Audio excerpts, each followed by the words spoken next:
All right, guys, welcome back to another podcast on MMA Unhinged. Once again, I'm joined by my co-host, Austin Silva, and we've got UFC Paris to talk about this weekend.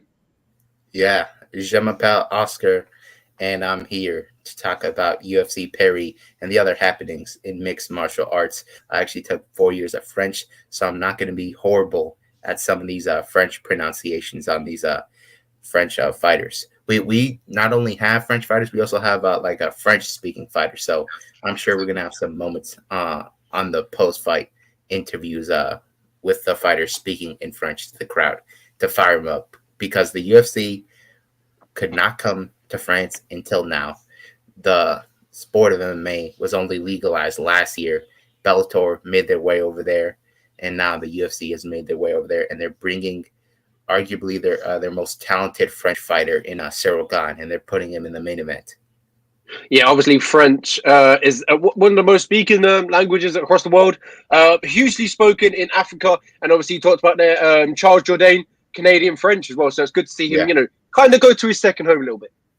Yeah, 100%. And that co-main event, that could main event any fight night of the year. Robert Whittaker versus Marvin Vittori. That is the highest level you get at middleweight without Adesanya in the picture. Absolutely. We've got a lot to talk about before we get to that co-main event, and it's a big one.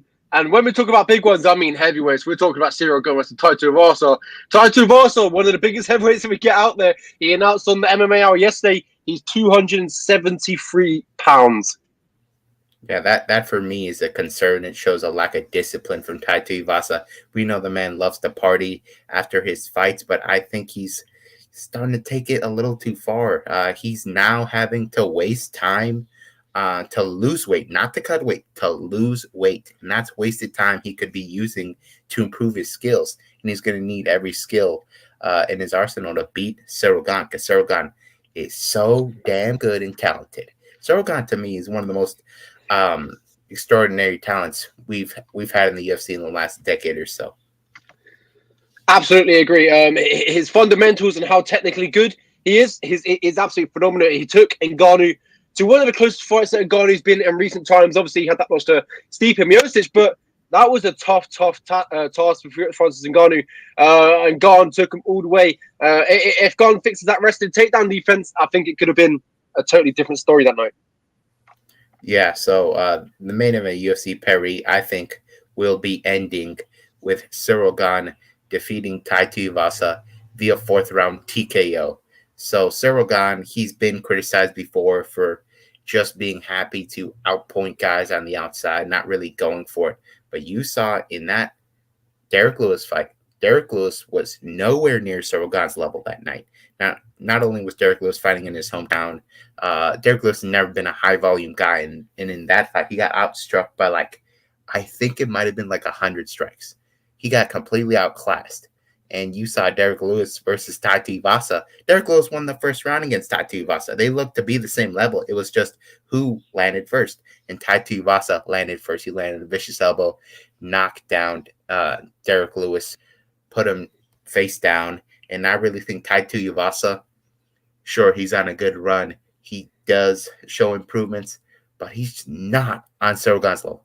Cyril Gane, if he just had a little better decision-making, could have beaten Francis Ngannou, and he could be the current heavyweight champion right now. So he fought Francis Ngannou on the feet for 2 rounds, and he won those 2 rounds on the feet.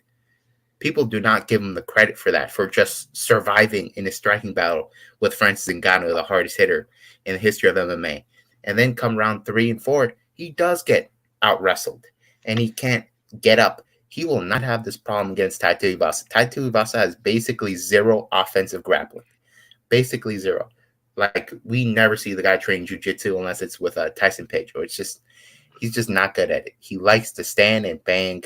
That's how he gets it done here. And I don't think he's going to be able to land that one on Cyril Gane. If anything, if I'm Cyril Gane, I take this fight to the ground and I can have my way with Tai Tuivasa. You look at some of these fights Ty's had off his back. He looks awful. And I think Cyril Gane's jiu-jitsu edge is definitely going to be a threat to Tai. He's had an leg lock submissions in the UFC arm triangles.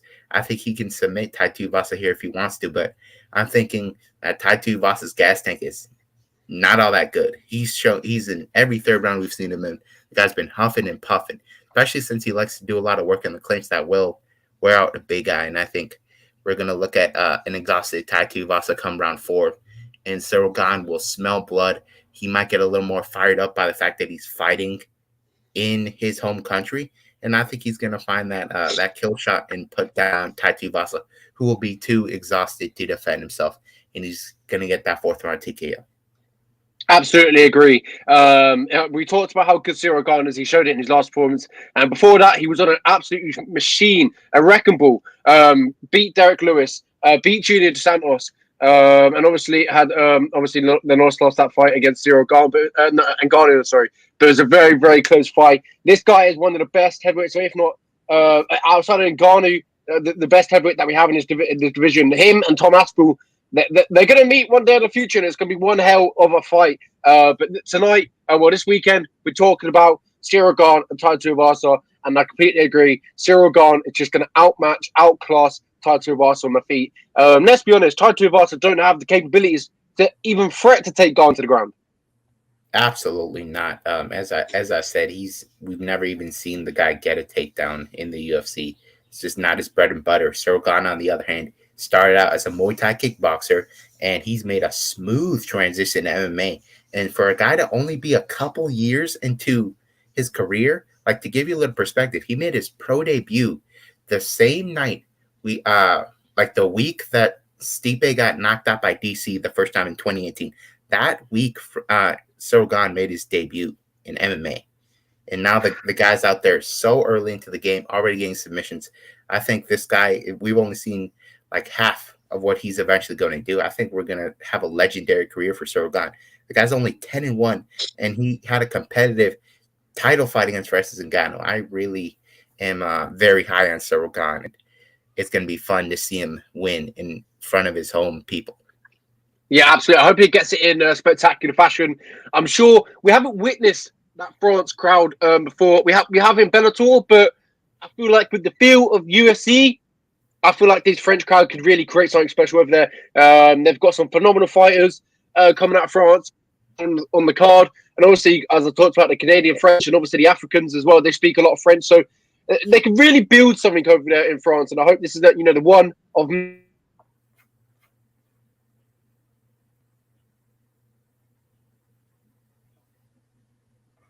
You're freezing up on me here. Yeah, I think I froze a little bit, but I was speaking about, I hope this is the first of many we have over in France. Yeah, me too. I'm pretty sure this is going to sell out if it's not already sold out. And we have a ton of French fighters on this card. And spoiler, I'm picking most of them to win. Let's move on now to the co-main event. Absolutely. My pick for the main event was Ciryl Gane by whatever way he wants. TKO, KO, submission. It really could go down like that. But moving on to the absolute 5, this could easily main event any fight night. Co-main event, a pay-per-view. This fight is this big. It's incredible. Former champion Robert Whittaker takes on former title challenger Marvin Vittori. He's looking to get some redemption, little fight back after a disappointing performance against Adesanya. He beat Paulo Costa, and now he's looking to take on a former champion in Robert Whittaker, who also looks to bounce back towards the title contention. I think Robert Whittaker is the best middleweight on the planet, not named Israel Adesanya. But the problem is Israel Adesanya is the middleweight champion. Whittaker has now lost to him twice. And for Marvin Vittori, I think he's probably number 3. It's just a shame that these guys live in the same era as these other two guys, because they're so damn good. They're so well-rounded. Robert Whittaker, he has this karate stance. It's really good for getting takedowns. He was offered to be on the Australian national team for wrestling, but the UFC said he got to stay committed to defending your championship. Robert Whittaker, of course, wars with Yoel Romero, decisively beat him the first time. Second time was very close. But the big thing that Whittaker has struggled with is these big hitters. You look at the Yoel Romero fight, he was on skates multiple times. In the Adesanya fight, he got knocked out the first time. And in the rematch, he gets knocked down as well. Marvin Vittori does not have knockout power. He does not. He relies on his volume, on his pressure. He's the only time I've seen him like recently knock a guy down was Jack Hermanson. But besides that, I don't think he's going to be able to hurt Robert Whittaker. And Robert Whittaker, on the other hand, he has it. He has a challenge in front of him as well because Marvin Vittori has the best chin in the whole division, maybe the best chin we've seen. Like this guy's gotten hidden full force by Paulo Costa. Paulo Costa ran his best shots constantly at Marvin Vittori, to the head, to the body, to the legs, everywhere. Even his arms must have been messed up. The guy does not fold. There is zero quit in Marvin Vittori. So that's why I think Robert Whittaker will not be able to get a finish here. Whittaker is going to be able to shut down Marvin Vittori's wrestling game. Marvin Vittori's been heavily relying on the wrestling as of late, trying to get a lot of control time up against the cage. But the judges are not rewarding that anymore, and Marvin Vittori doesn't understand it. He actually thought he won the Adesanya rematch when he was getting outstruck in pretty much every round. So Robert Whittaker will be landing the more damaging strikes on the feet. He's got the power advantage. He's got the wrestling advantage. He's got the kicking advantage. I would say he's also got the jiu-jitsu advantage. It wasn't that long ago that Marvin Vittori actually went to a draw with Omari Magamedov because he could not get up at a certain point there. And we've not exactly seen Marvin Vittori continuously fight these high-level grapplers like Whittaker. So I really believe that Robert Whittaker by decision is pretty much a lock on this fight. Absolutely. Robert Whittaker is a phenomenal fighter, as I talked about in his last fight, a decision against Adesanya. I think that fight is going to spear some confidence from Whittaker. I know he obviously because he did get finished. There were some positives he could take out of that fight against Adesanya, but obviously getting defeated twice by a man, you're starting to think maybe it's not meant to be. And obviously he was champion one back in the day, beating Yo Romero, getting that championship. So a former champion looking to bounce back and a former title challenger looking to bounce back. So this one's interesting. Easily could main event a fight night. Easily could co-main event a pay-per-view. This fight is that big. It's phenomenal. I fully expect. I'm on the same road as you. I fully expect Robert Whittaker to get this one done against Marvin Vittori. Yeah, you look at Robert Whittaker when he's not fighting Israel Adesanya, you see that this guy is obviously championship caliber. When he fought Kelvin Gastelum, he dominated him. That was like a 50-45. He fought Jared Cannonier, and he almost knocked him out come round 3 after breaking his arm in round 1. Darren Till, that was a close fight, but he definitively beat Darren Till. He's doing really well, but Adesanya just has his number, in my opinion. Absolutely agree. Adesanya's got a lot of people's numbers, Paulo Costa's, even Marvin Torres, as you mentioned earlier, and obviously now he's set to face Alex Poten Pereira. So we're going to see what happens there. But yeah, we're talking about the co-main event of UFC Paris. Robert Whittaker versus Marvin Vittori, a phenomenal fight in the middleweight division. We're both picking Vittori by decision. A fantastic fight. Whittaker by decision. Whittaker by decision. Thanks for correcting me, Oscar. I mean, if I chose Vittori, that would have been a little bit of a different one. But yeah, I'm picking Robert Whittaker by decision. Fully want to get this guy. He's, as you talked about, his karate stance, everything is it gels really well when he's fighting. When he's flowing and his confidence is up, Robert Whittaker is a dangerous fighter. But Marvin Vittori has some capabilities, some threats. But I fully expect Robert Whittaker to overcome them and defend it. Moving over from one Italian to another, we've got Alessio Di Chirico versus Roman Kopylov. We chose against an Italian, but will this one get the job done? I think he will get it done. Alessio Di Chirico has had a very up and down UFC career. He's been finished multiple times. Roman Kopylov, on the other hand, this guy's had an even tougher run because the guy really, if I'm not mistaken, has not gotten a win in the UFC yet. And he's had a ton of canceled fights. So he came into the UFC as a 7-0 Russian prospect. He's got a really solid kickboxing. And in the Albert Duraev fight, holy moly, he really destroyed his orbital bone in that fight. Almost knocked him out in round 2. But it's just the grappling deficiency that's cost him these 2 UFC fights. In the Carl Robertson fight, Robertson is a glory kickboxer, and he got submitted by him in round 2. That's a really bad look. And, of course, the Duraev fight, he got out-wrestled, and he even got outstruck at some points in that fight. Now he's fighting Alessio Di Chirico, who's mainly just an Italian kickboxer. who also struggles with grappler. So we're not going to see any grappling here. These two guys are going to stand. And I think it's going to be fairly close. But for me, DeShirico is definitely more proven. He's got a win over Joaquin Buckley. He put him right to sleep with that big head kick, pretty much the same head kick that we saw with Leon Edwards and Kamaru Usman. He dipped his head too much to the side, got caught there. And the Julian Marquez win, that was a pretty big one at the time because Marquez was on a solid run at the time. Also beat Uwale Bamgos, who's a really powerful African striker, but I really think he's more proven. And I would also say his gas tank is a little better here. So I think he wins a close decision here. But don't be putting too much money on this one. Yeah, absolutely agree. This one's a tough one to pick. It could really go either way. This one's too close to even talk about. You talked about both guys.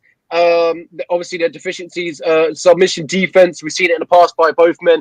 Alissa Dakira has been submitted plenty of times. He's got submitted once against Eric Spicely. Triangle choke, and obviously you talked about Roman Kopilov gets submitted against Carl Robertson, and obviously gets submitted by Carl Robertson. It's not the greatest of looks, but yeah, this one's a tough one to pick. But I do agree with the Alessa Dakira pick because he's more UFC proven. Obviously he's had the wins as you talked about Bambose, Julian Marquez, Gareth McLennan, and obviously he beat Joaquin Buckley by a head kick, and they got knocked out by that same sort of head kick in the next fight against Abdul Razak Al-San. So this was a tough one to pick, but I'm choosing the Italian to get this one. Alessio Di Chirico. I'm not too sure about a finish, but I do see this one maybe hitting the scorecards. I actually think Roman, if somebody's going to get the finish, it would be Roman. Alessio, of course, as I mentioned, he's been finished via knockout multiple times. And in one fight that he lost by decision, the Zach Cummings fight, Zach Cummings is mainly a wrestler. He damn near knocked out Alessio, but the clock ran out there. So Kopilov definitely could find himself a head kick KO here. So that's why I say there's danger betting this one. But I think Alessio cannot point him here on the way to a split decision win. Absolutely. A middleweight fight, two middleweight fights, and then we're moving on to another. We're moving on to the first lightweight fight of the evening. The first lightweight we're talking about. Sorry, we're talking about John Modesky versus Nazareth Haqparast. Nazareth Haqparast returning back to the octagon, and obviously John Modesky returning also back to the octagon. A lightweight matchup, and this is one I fully expect Nazareth Haqparast to get through John Modesky. But he looked good. John Modesky did look good in his last fight, but I think the youth and the athleticism, the power of Nazareth Haqparast will be able to deal with John Modesky. Yeah, John Makdessi is super tough. In the Ignacio Bahamondes fight, he was a big underdog in that one. And that was an impressive display by him because we know how good Ignacio is. And Ignacio almost got knocked out early in that fight, and then he really put it on Makdessi, but Makdessi survived. That was a straight-up war, and that's probably why he's been out so long. Now he's taking on another prospect in Nazareth Haqparast, who he's had very tough losses, but to be fair, it's against solid competition.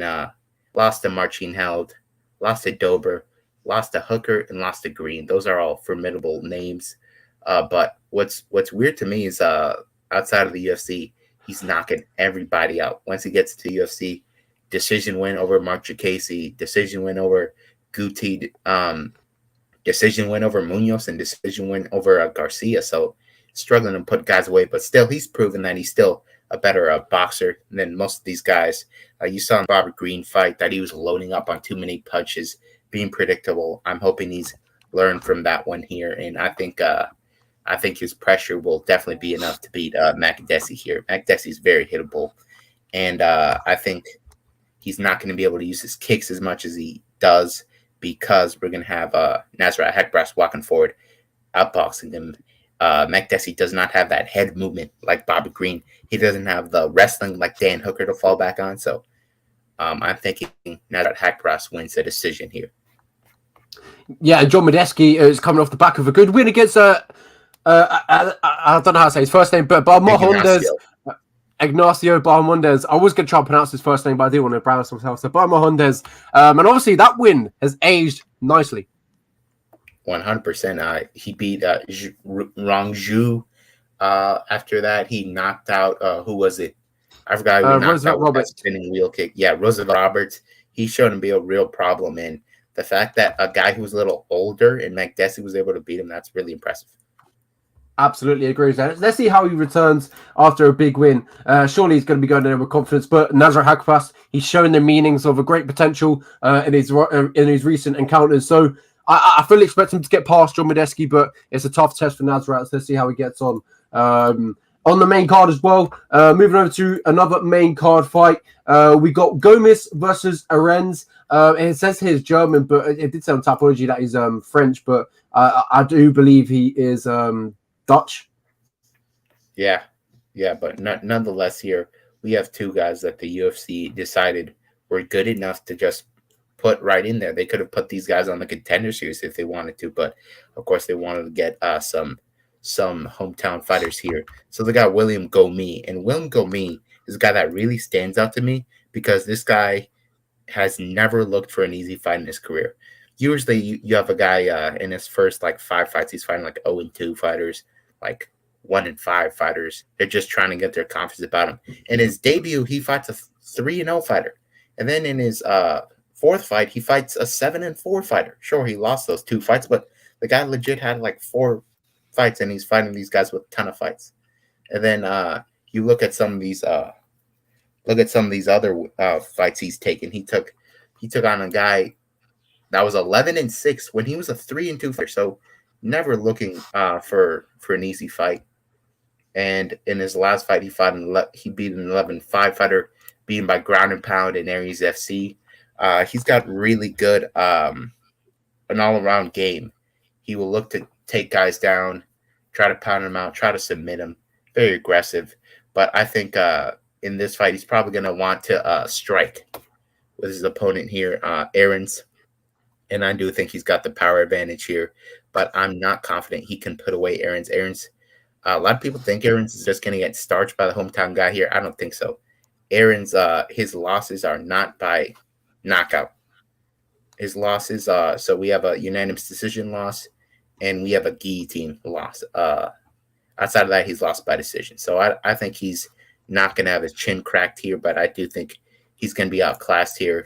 Of course, the UFC is going to have the French guy set up here to win if they're bringing him in on his debut on the main card. So I'm thinking this is going to be a fun scrap, but we're going to have Gomis win by decision.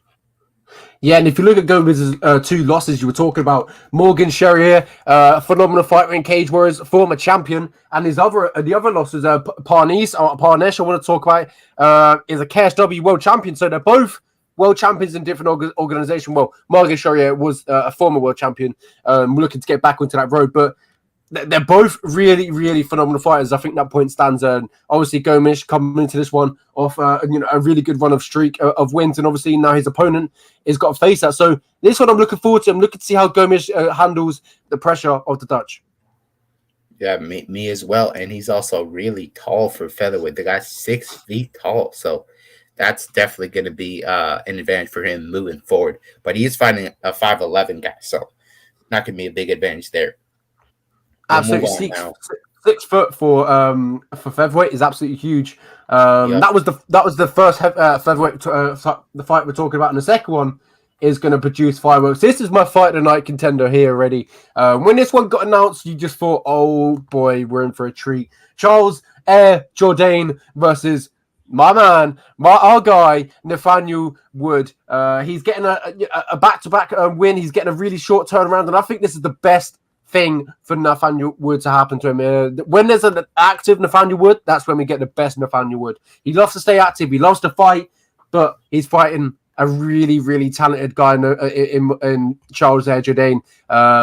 Obviously, Nathaniel Wood looked great in his last fight, in his featherweight debut, and obviously he's got to look he's probably got to look invincible this night to probably beat Jourdain. I got some bad news for you. I always pick Nathaniel Wood on the show. I'm very confident in Charles Jourdain. Charles Jourdain is a big featherweight.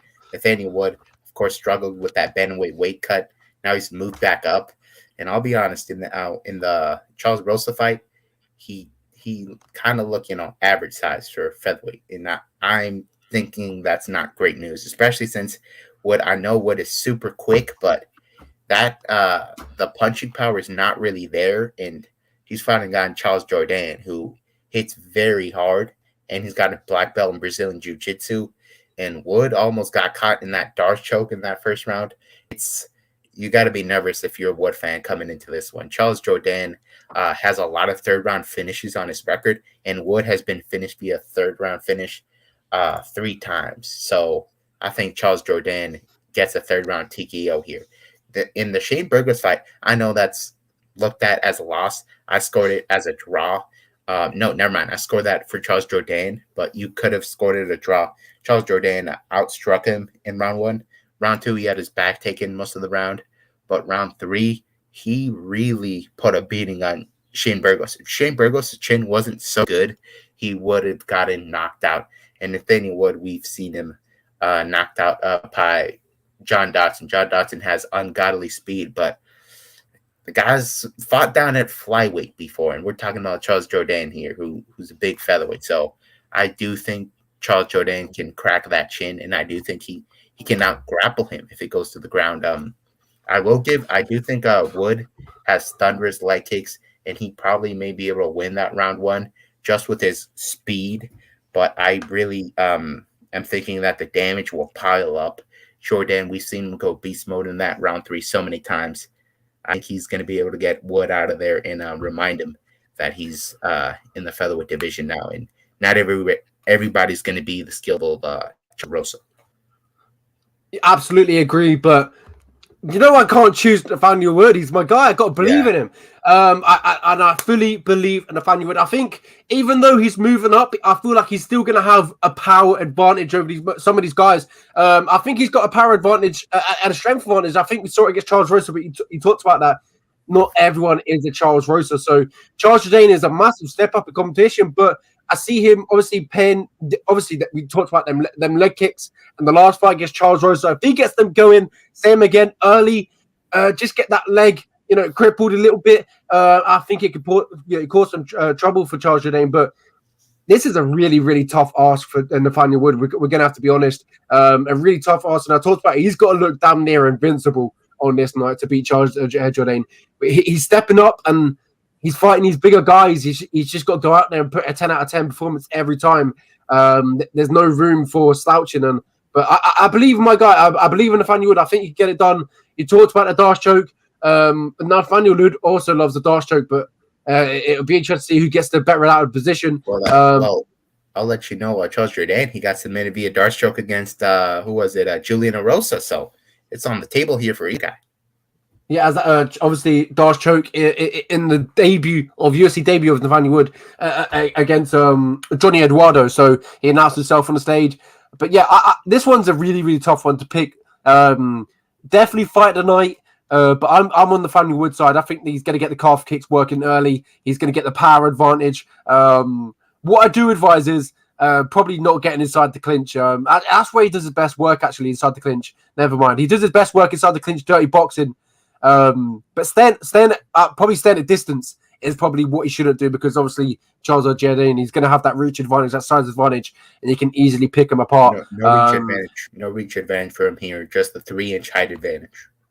Wow, that's incredible for someone stepping up. But I mean, it's probably not going to feel it that he's not got a reach advantage, but maybe on the night when they're fighting, he's probably got that mentally reach advantage. But I don't know. But Nathaniel Wood's got to get inside, dirty box him, use them calf kicks, the elbows could also be key. But this is going to be a fight tonight. And to be honest, I don't see either guy getting knocked out. I think this one's going to be to scorecards. Yeah, either way, I see a very fun fight here.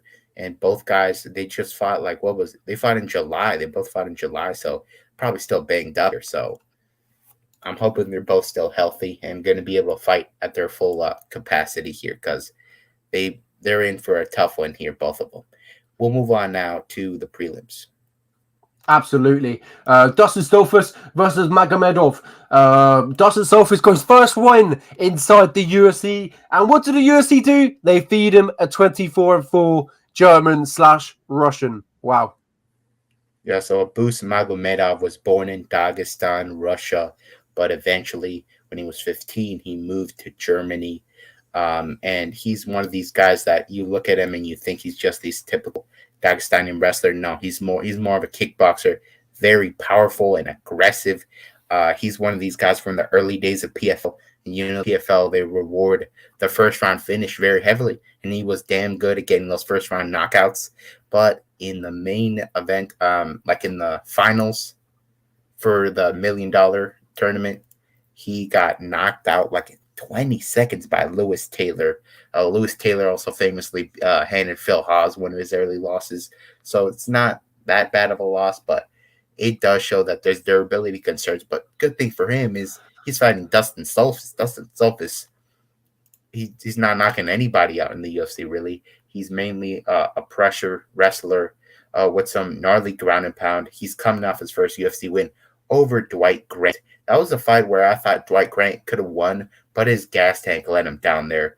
Dustin Dolphus, I wouldn't say he has a great gas tank either here, but honestly, I think Magamedov has an advantage pretty much everywhere, if you ask me. He's 100% the better striker here, and Dustin Dolphus wrestling, I don't think is going to work on Magamedov. In fact, Magamedov can probably get takedowns of his own if he pleases here, but I think he's going to be happy to strike with him, and he's definitely he definitely can find a finisher if he wants. But I say he just dominates him 30-27 and gets a unanimous decision victory here. But yeah, he's a legit prospect. Yeah, 6 decisions over the course of 28 fights for Magamedov. So it shows he has the intention of finishing every single fight, and it's definitely a possibility against Dustin Dolphus. I mean, he just got his first win inside the UFC, and then they give him a 24-4 German/Russian. So I don't know what they've got against this guy, but they surely don't like him. Yeah, I don't know what's been going on with Abus. He had a ton of canceled fights. Hopefully he's healthy here. And he does have a size advantage here, 2 inches taller, 3 inches on Dustin in reach. That should come in good use in this fight. Dustin, one of the spots where I was kind of alarmed was the fight with Kyle Dawkins. Kyle Dawkins, mainly a jiu-jitsu guy, but he's working on his boxing. But he was piecing up Dustin Dolphus on the feet there. So I really am confident that Magomedov has a huge striking edge in this fight. Absolutely agree. We've got fantastic prelims, and that is one of them. But if I quickly scroll down, you can see the sea of Paris. The French fighters that we have come to talk about. And the first one is Franz Ziam versus Michael Fidlak. Michael Fidlak recently got signed to the UFC after a short notice, a call-up. He's a phenomenal fighter coming out of Cage Warriors, won a lot of fights. He's Polish-born. He fights out of England. So, I've got to be rooting for this guy, but when you look across him, Franz Ziam, that's no easy test. Yeah, this is a very close fight to me. I don't agree with Michael Fidlak being a 2-1 favorite. Sure, Fidlak does have the grappling advantage here, but I think Ziam should be able to do well for himself on the feet here. Ziam is very happy to make fights boring if he needs to. He's not going to go for the kill. It's not like he has some crazy power either. So he's just happy to outpoint guys. And it's when guys close the distance on him that he gets in trouble, man. The Luigi Vendramini fight, he was coasting in that fight. In rounds 1 and 2, he was doing just fine.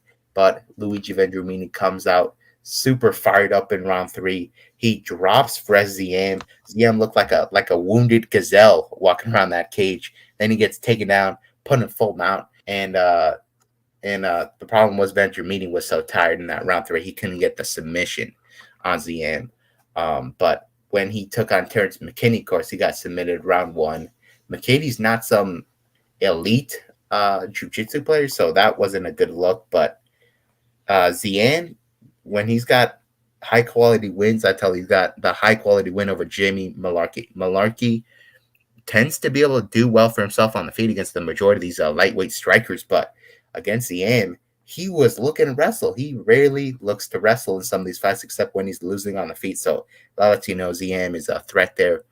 Fidlak is not super proven, but hey, he's one of the killers out of Cage Warriors, of course, and I think he can definitely bank some rounds here with some top control. As I said, Ziam, not that great at getting up. But I do think Ziam will be able to outstrike him on the feet, just like he did with Jamie Malarkey, and that will be able to win him the decision here. It's going to be close, But you got to remember, this is in France. So these judges, they might be a little favorable towards the hometown guys.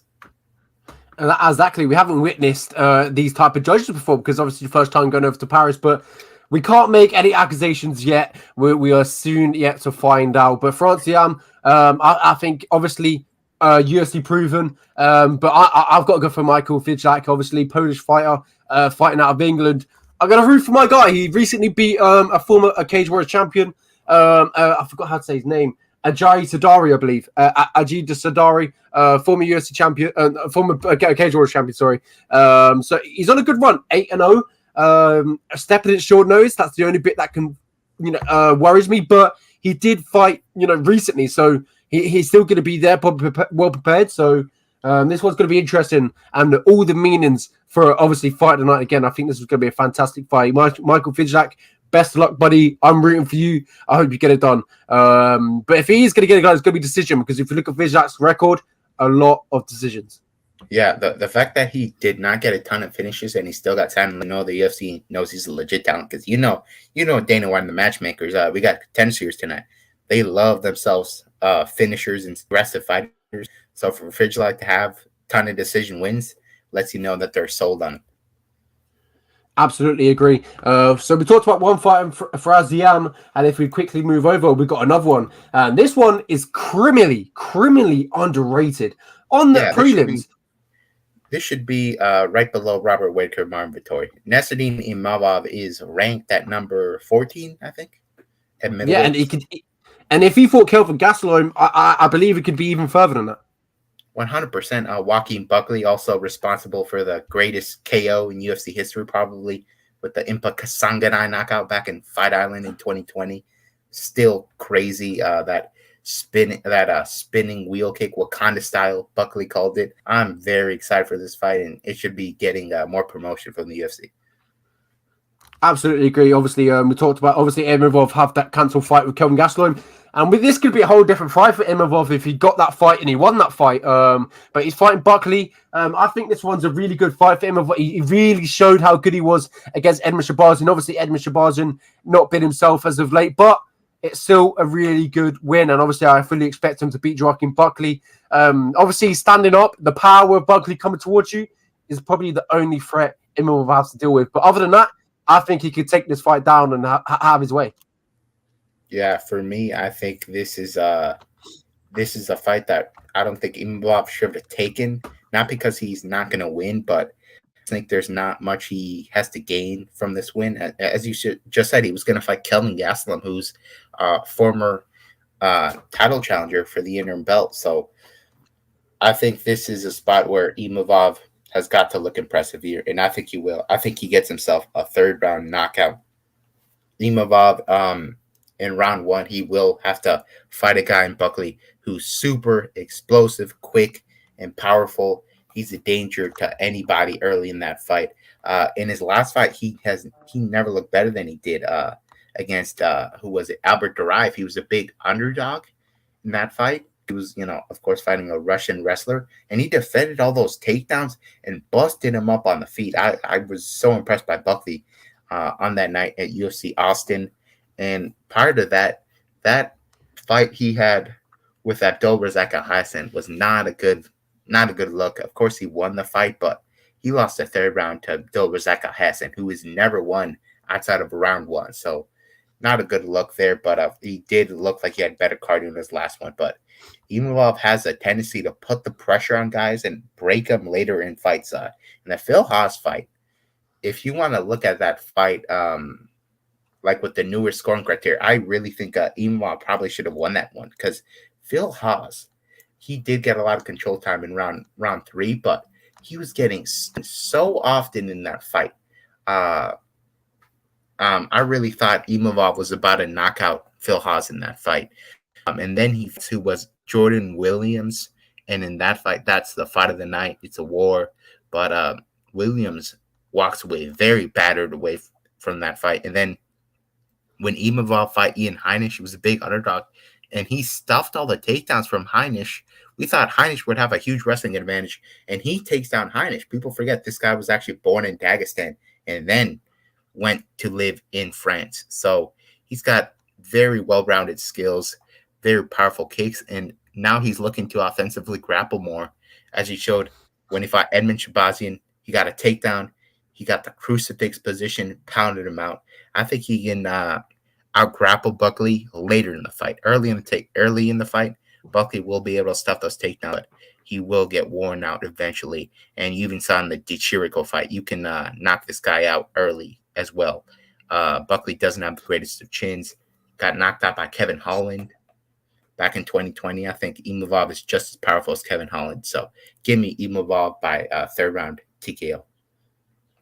Absolutely, a phenomenal fight. Definitely feel like this one should be on the main card, as you talked about, against under Robin Whittaker versus Marvin Vittori. I think this one is very low down for how good it is. You thought Imavov top 15 in the world, so, and obviously Buckley getting that big highlight reel knockout against Impa Kasanya. So this one, I feel like it should be further up in the card, and I feel like they've been a little bit hard done by. But yeah, fantastic fight. I fully expect as well Imavov to get this one done later in the rounds. I think that's where he's going to really, really take over. And as he talks about his pressure, I think that's where it's going to really drain Buckley. And the takedowns will come much easier in the second and third round for Imavov. So moving on to the next round versus Benoit Saint-Denis and Gabriel Miranda. Finally, a really easy Brazilian name to pronounce. But this is a phenomenal fight. Two grapplers, a lot of submissions on both records. And I feel like it's the story. Who's the better grappler? And what happens when we have two grapplers? We see them both stand up. So who's the better striker? That's what we're going to see here. Yeah, Benoit Saint-Denis is unbreakable in his UFC debut. He fought Elizio Zaleski dos Santos, who was once on a 7-fight win streak. And he took that guy on and he got demolished. But he was getting beat to an inch of his life, pretty much done. And to the point where Zaleski dos Santos felt bad for him and started giving up takedowns and stuff.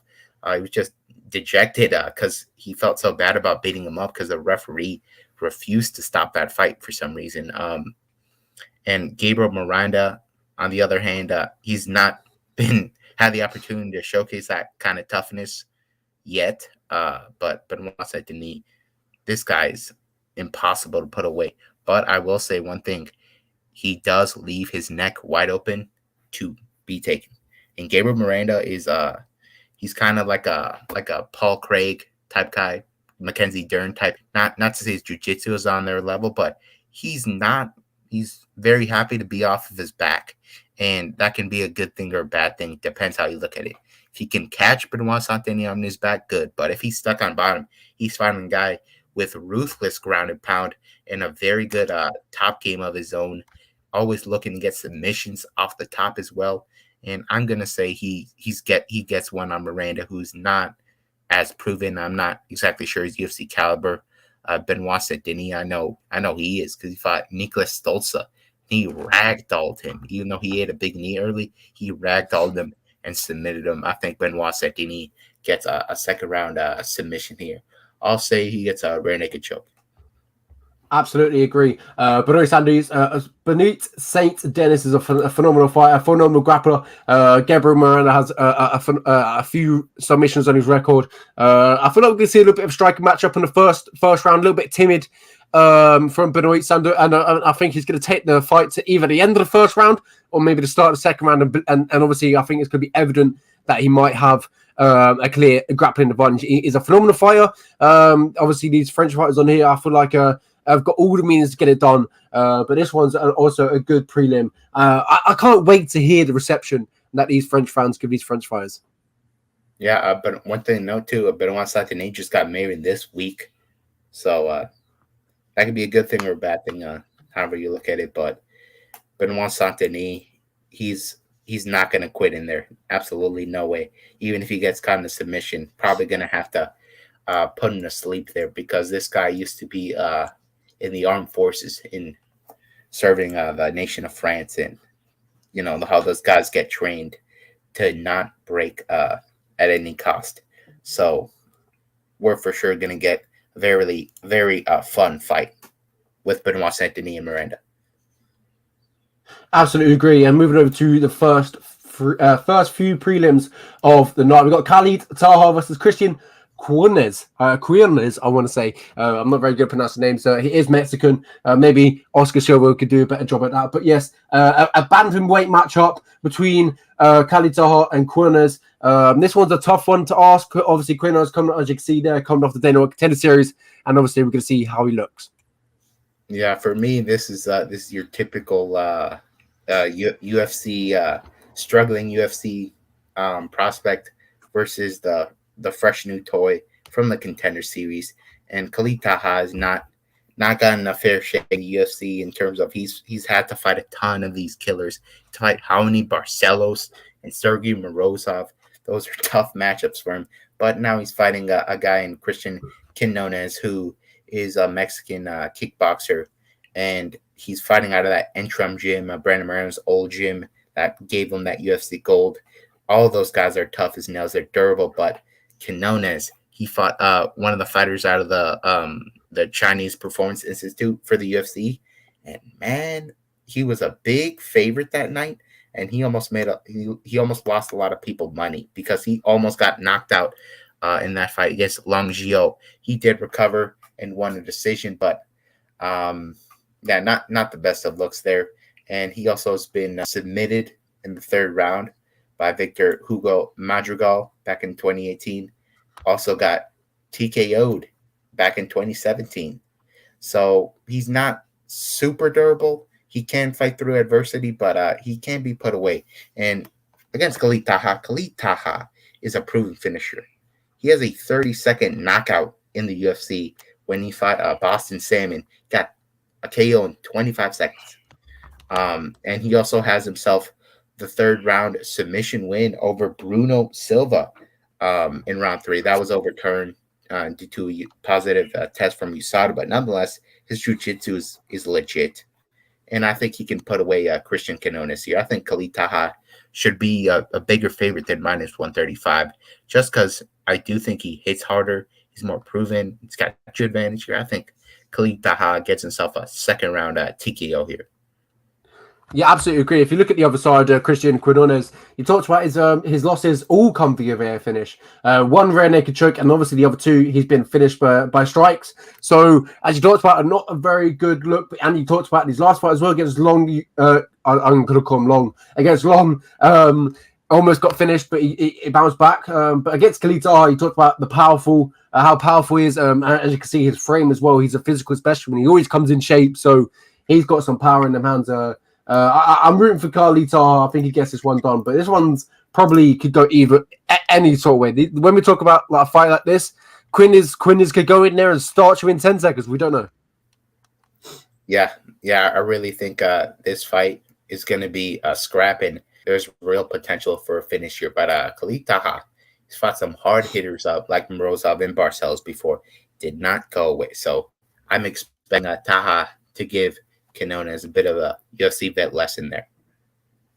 Absolutely agree. Moving on to the first fight of the evening, we've got Stephanie Egger versus Aline Perez. Argentinian making her UFC debut against a UFC proven fighter. Egger had fights inside the UFC. Her last fight comes not that long ago against Mario Moreno Silva. I believe this might be short notice.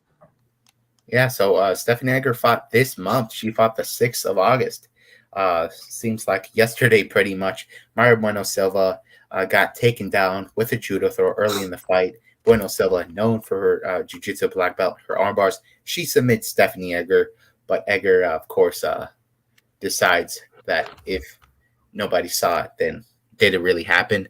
But, of course, one judge, ringside, cage side, who was it? Ron McCarthy, Big John McCarthy, says he 100% saw a tap. So Stephanie Egger got submitted in her last fight. Without a doubt, she just tried to lie her way out of it. Prior to that, she finishes Jessica Rose Clark and Shanna Young inside the distance. She stands out because she is a finisher. Of course, the judo is very top tier for her. It's not going to work out against everybody, but against Aline Perez, I think it will. Perez, of course, she's a featherweight, and you know the crop of talent at women's featherweight is incredibly limited. And that's if you look at it from an international perspective. If If you look at it just in the Southern American region, it's even more limited.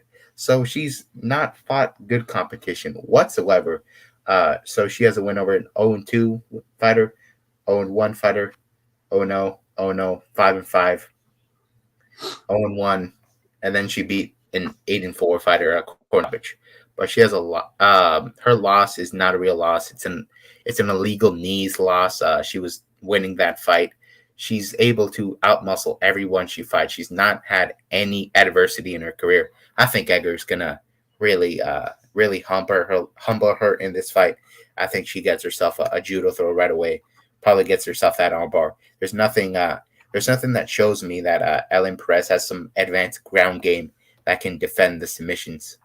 I think this is a very good spot for Stephanie Egger to get her name back into a positive light after that really bad look earlier this month. Absolutely agree. It's a fantastic fight, and obviously Egger, as you talked about, needs to get a way back into the win column. So a phenomenal fight. So I was just reading that headline from Brett Okamoto, and I didn't know whether that was new or not. And it caught my eye. I'm sorry. It was talking about UFC middleweight Darren Till, how he's back in training. I don't know when that came back out. He said he would like to get back before the end of the year.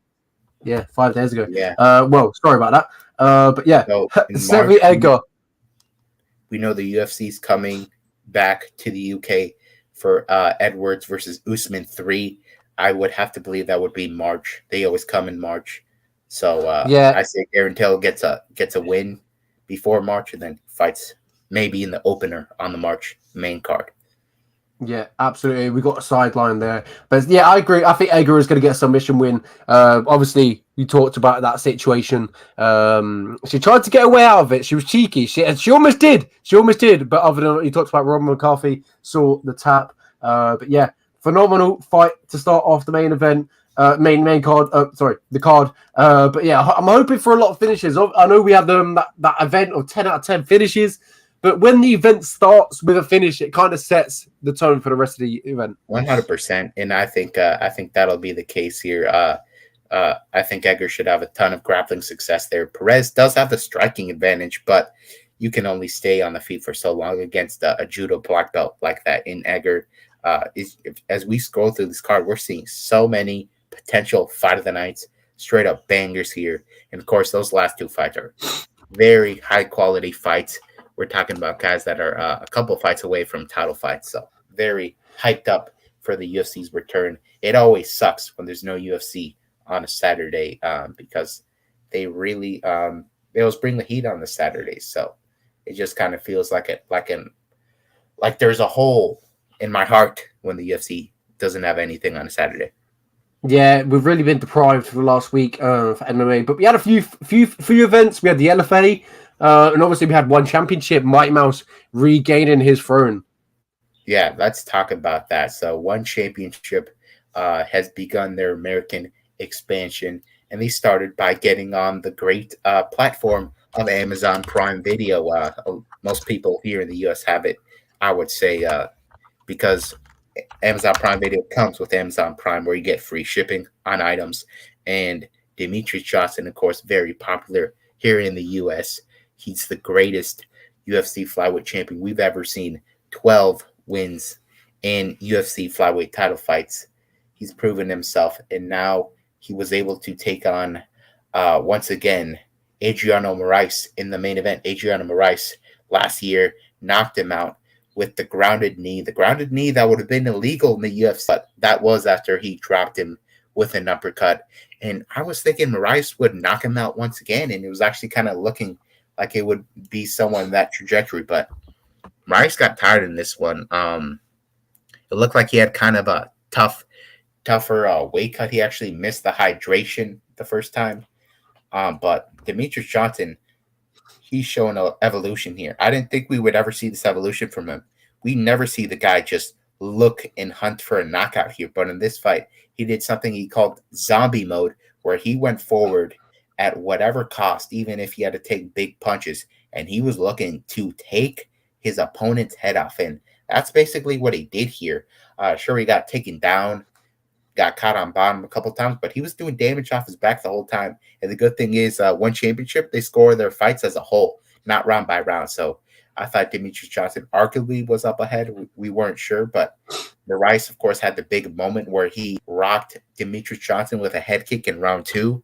But that round 4 was spectacular. So Adriano Moraes gets dropped, and Johnson sees that he's falling right into the cage, and he lunges forward with this beautiful knee, catches Moraes up against the cage, knocks him dead, and he walks away knowing that it was over. This is one of the most spectacular knockouts I've seen, especially with a flying knee. And for Johnson to just do it like this after getting kneed himself the first time and win the one flyweight championship is so remarkable. It was a wonderful moment. The clip went super viral, and I'm really liking this new stage of Johnson's career.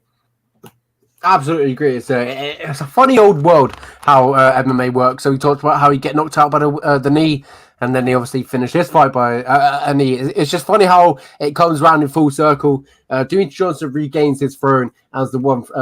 Regains his throne as top of the world. He's the greatest flyweight we've ever seen, and obviously doing his thing over there in bantamweight. Over there in Singapore in one championship. Yeah, phenomenal event. I really enjoyed it. You talked about the co-main event too. That's phenomenal. Yeah, so the co-main event was for the one bantamweight Muay Thai championship, and this one really delivered. I was hyped up for this one because Liam Harrison in his last fight, I believe he got knocked down like 3 times in one round. He got knocked down 3 times. Of course, you can't follow up with the ground pound in Muay Thai, so he had the opportunity to get up. And then he goes ahead and drops his opponent in that same round.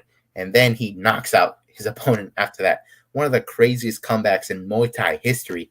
And then he takes on Nongo, who has like 200 Muay Thai kickboxing wins. The guy's an absolute menace. And he kicks like a mule. He fought Liam Harrison. And right away, he's going to attack that lead leg. And he handicapped this guy with those leg kicks. You don't see leg kicks that powerful in MMA. That's where you see them in Muay Thai like this, with guys that are just dedicated to using their hands and feet to strike. And my goodness, those leg kicks were thunderous. Harrison has shown he's one of the toughest combat athletes in the world, and he cannot get up because his leg was done. Nongo is an absolute menace. Absolutely agree, and I mean, saw a fantastic knockout as well. The one before that, that also went viral. The head kick knockout, and obviously he hit the deck. There was no way he was getting off from that as well. So yeah, one championship put on a phenomenal event, top to bottom. It was the only one we had that. Well, obviously we had the KSI fight, but I don't really want to count that. But we had this event this weekend to watch, and it kind of impressed me. And obviously he had that knockout in the first fight of the evening, that massive uppercut. Shut the lights out of Ilia Lapius. Ilia Lapius. There we go. Ilia Lapius obviously formerly fought Eddie Alvarez, so and obviously gets starched in 57 seconds. A phenomenal event from one championship, and obviously they're first in America. So let's see how they get on from here in the American market.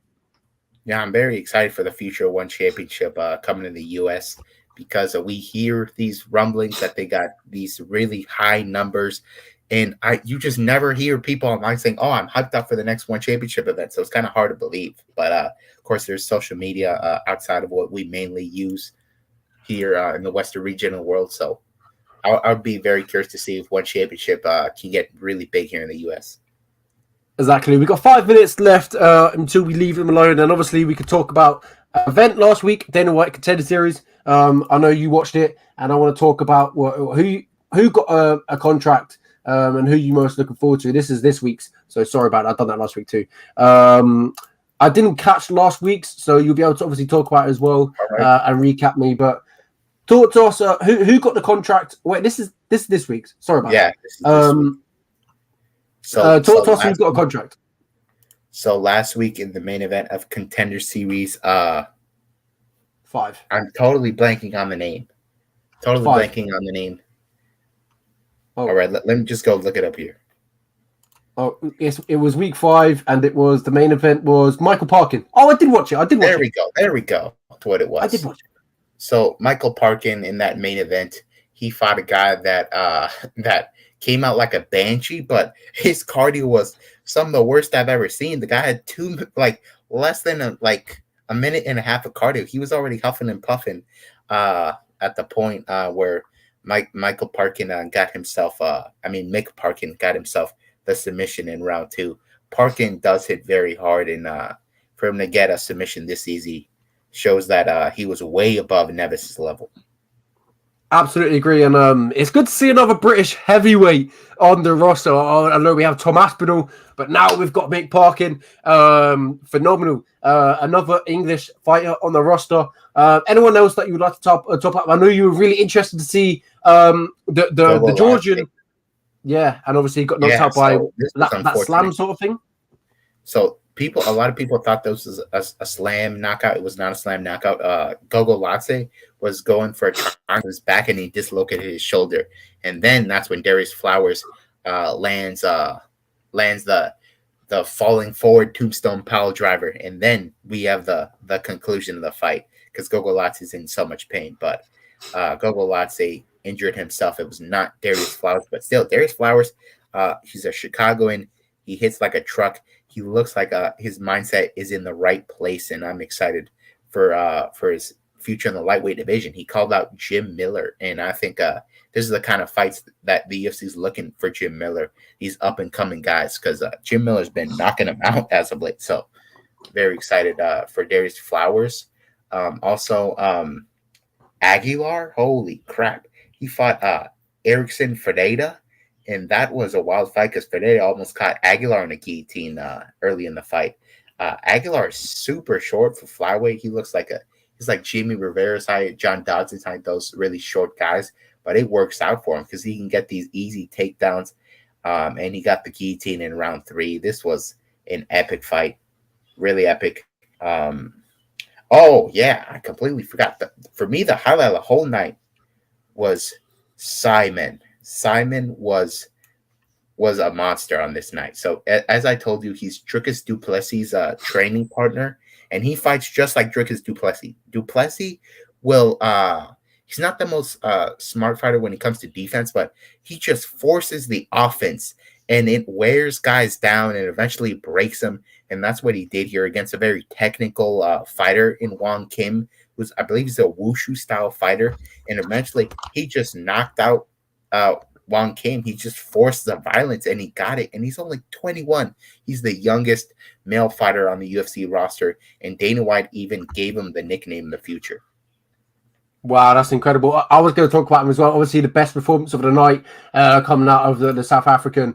6-0 now, so that'd be interesting to see how he gets on in his in the bantamweight division. Sorry, obviously the bantamweight division getting more and more stacked as it goes on. But yeah, that was last week. But this week we got a few fights that we probably talk about as well. The one I'm looking forward to is Dumas.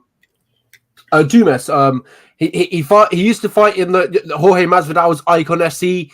A really, really good prospect. That's the one I'm looking at. But the others, I haven't really done too much research. But the only one I'm looking at is Dumas, and I'm seeing how he gets on. A guy that is obviously a former, coming off the streets, fighting his way up. It's an incredible story that he's got, and obviously, let's see how he gets on. I think we're going to see a lot of knockouts on this contender series. I think Jose Enrique is a good underdog to pick. He actually follows me now on Instagram, and he's fighting a guy in Kinoshita who's super aggressive, will put himself in danger. So on contender series, you probably want to be betting underdogs because they win all the time, especially the big underdogs. But one of the favorites I really like on this card is Maria Silva. So Maria Silva, in her last contender series fight, she won it by decision, but Dana White, not a big fan of decisions, usually did not give her the contract, but she's got a very aggressive style, and this time around, she's got a more favorable opponent in Dudu Krava. So I think Silva will piece her up, stay and get signed to the UFC. Yeah, a tough matchup for her as well. The contender series is looking good. Obviously, a lot of signees that we've had recently. So at the end of it, we're gonna look at the top 3, top 5 that we're most looking forward to, and give our list. But yeah, a phenomenal event that I'm looking forward to. I'm just happy that UFC is back this weekend. Yeah, 100%. I really think the event will deliver UFC Perry the style matchups that they booked. It's a recipe for violence, and I'm going to be sitting down to enjoy it early in the day. For you, Lenny, it'll be early as well. You're not going to be staying up at some ungodly time of day. It starts at 5 p.m. British summertime, so that's I love it. I love it. It's what I'm thriving for. I've got a few interviews that I've booked in with PFL this week, and they are championship contenders. So we're going to see that come out shortly. Well, I'm very hyped to see that here on the MMA Unhinged channel. I think PFL has overtaken Bellator, but hey, Bellator, if they play their cards right, they could end up back in that number 2 spot, because they just announced they're coming to my hometown of Chicago, Illinois. I believe it is November 18th for Bellator 288. The main event is the finals of the light heavyweight Grand Prix, and it features the champion Vadim Nemkov versus Corey Anderson in a rematch. And of course, the first time around, Anderson was about to win the fight, but he accidentally headbutts Vadim. The fight is called off, but he'll have another shot at becoming a millionaire once again, and I think he's going to do it. He actually was born in Rockford, Illinois, which is a suburb of Chicago. The Bellator wanted him to win in front of his home state, home people, and I think he's going to get that TKO in round 4. Also, we have in the co-main event the lightweight title fight, Patricky Pitbull versus Usman Nurmagomedov, the undefeated killer. I think Usman is going to be the new lightweight champion. So I'm super hyped up to attend that fight in person. It's actually going to be the first time I get to see MMA live. Wow, that's crazy. I hope you enjoy it. MMA live is totally different. The atmosphere and everything is crazy. I love the atmosphere, and you can feel it building up. You get into the main event, and then when the main event hits, it's crazy. I just dropped the 2 names in the chat that will be interviewing this Friday, and obviously, without saying, it's I'm very excited to interview them both. They're both exciting. One just got a massive knockout, and obviously the other one has got the best wins of his career so far. Oh yeah, back-to-back wins over a solid name in PFL. So I'm very excited for the future of this channel, and of course to see Bellator live. Bellator 288. I think we're going to see 2 new champions on that night, and I'm going to be sitting cage side to witness it. So very, very, very happy right now with that news, because the UFC was not. They announced the rest of their schedule for the year. They're going to be at the Apex a lot. You would think they would be done with the Apex by now, but they're going to be going back to the Apex constantly. Even on December 17th, they're in the Apex. So I'm going to have to wait till next year for the UFC to come to Chicago. But in the meantime, I get to see Bellator. Absolutely agree. I can't wait for you to attend that event. I feel like you're going to have a Cheshire smile when it's fight week. 100%. Yeah. Also going to be attending all the pre-fight festivities, the ceremonial weigh-ins. And I'm going to be cheering on Corey Anderson, of course. You can't tell them that fight week. They'll kick you out as a journalist. I'm joking. There'll be a lot of people that are supporting Corey Anderson. Obviously, a Russian coming over to enemy territory, so it'll be a tough one for him to overcome. And obviously, the first fight, I thought Vadim Nemkov was a heavy favorite, and now I'm leaning towards Corey Anderson, definitely. Yeah. Corey Anderson showed he was the better wrestler. He had the better gag, and on the feet, I thought he would be in trouble, but he was not. He's done a lot of work with who was it? Henry over working on mixing his boxing and his wrestling, and he's done very well for himself. Absolutely agree. So Paris this weekend. I hope you enjoy it. We've got Contender Series 2 night on Tuesday. Make sure you enjoy that one. I don't think we do have anything else exciting this weekend to talk about. So there is rumblings in the future that we could have Jake Paul versus Anderson Silva. That's what the reports are saying. They're in active conversation right now to have that fight happen at 185 pounds. Yeah, 185 pounds. I've got to say, bringing Anderson Silva down to 185 pounds at this stage of his career, how old he is, I don't know, man. I think that's going to be a tough ask for him. Well, Well, I'm not sure. We haven't seen him cut down there in a bit, but he was looking. He didn't look awful on the scale when he fought Uriah Hall. So either way, I think it's if you ask me, it's actually a worse thing for Jake Paul. Jake Paul has been very comfortable fighting at 195, not really cutting weight. He's gonna have to cut weight for Anderson Silva, and he will get knocked out if the fight happens. Yeah, against Tito Ortiz, they weighed in 195 pounds.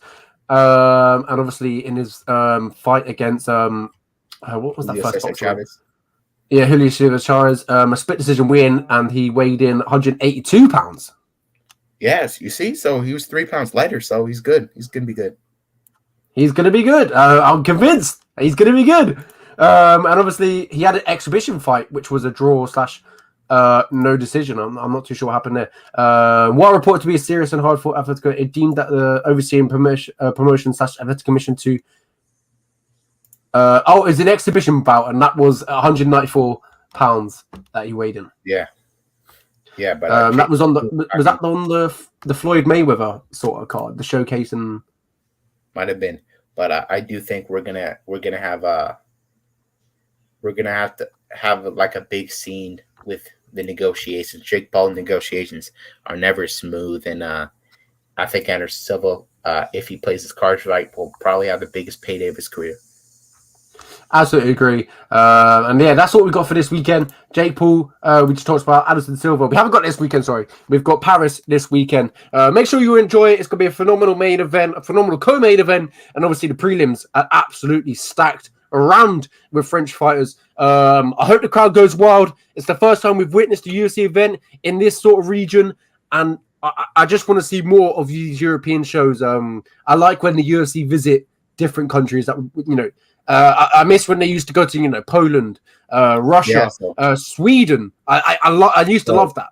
December 3rd, the UFC was going to go to Sweden. Remember, there was some rumblings, and they actually decided not to go. Instead, they're going back to Florida. They've been to Florida so many times post-pandemic. It's kind of a bummer. But the UFC, they only want to go where they can do business the way they want to do business. Maybe that's why they haven't been back to Chicago, even though Chicago was on the board, on the war room in the UFC headquarters. They were looking at Chicago as a potential a potential location for UFC 277, but they have not gone back yet. But Bellator will be coming here. But I do agree with you that the European fans, they have, of course, the football culture over there. They love to get riled up, and they bring a different kind of energy. Of course, that's why the UFC, they're going back, as I said, probably in March for Edwards versus Usman 3, potentially in Wembley Stadium. Yeah, and you talked about the European fans. A few beers and we're ready to watch. It's incredible. But I was just thinking, man, when was the last time the UFC came to Ireland? And I think Ireland's notoriously the best crowd that we have. It's phenomenal. It makes no sense. It doesn't matter that Conor McGregor wouldn't be on the card. You just have Conor McGregor sitting front row, and the place would go to a deafening volume. So hopefully they return soon. Exactly, I agree. We should sign off. It's been an hour and 12 minutes. Just for a preview show. Obviously, we took this one a little bit longer because we only got one thing to talk about, so we took a little bit longer time. So I hope you enjoyed it. Episode 89. The next one will be the 90th show of March and Silva MMA show. So make sure you enjoy that one. And obviously, make sure you enjoy the fights this weekend. From me and Oscar, we are signing out. Make sure you catch us next week. Same time, 6:15 British Summer Time and 12:15 Central Time. Thank you very much, and see you all later.